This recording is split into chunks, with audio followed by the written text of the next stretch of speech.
Bonjour les CM1, aujourd'hui nous apprenons à soustraire des nombres décimaux après avoir appris à les additionner. Alors pour cela, un petit problème. Alban a 17 € dans son porte-monnaie, elle achète un livre à 5,65 €. Quelle somme lui restera-t-il après son achat? Donc on peut réfléchir à comment poser cette opération. Bien sûr, c'est une soustraction que l'on a à poser.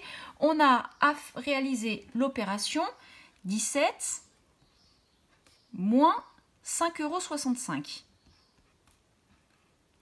ou 17 moins 5,65.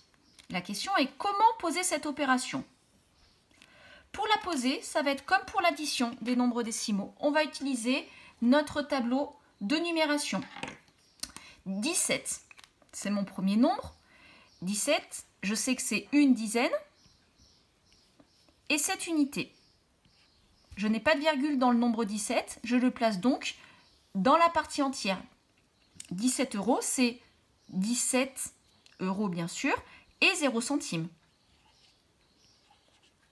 D'accord? Avec la virgule au milieu. Son livre lui coûte 5,65 €, c'est-à-dire 5, c'est la partie entière, 5 €, virgule, 65 centimes.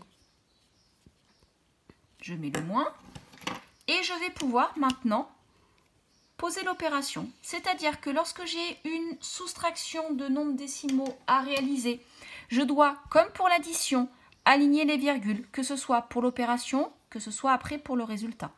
Si je n'ai pas de virgule, la virgule, je la mets après mon nombre et je vais rajouter les zéros. Comme j'avais uniquement 17 €, je vais rajouter la virgule et je vais rajouter les zéros parce que là, j'ai deux trous.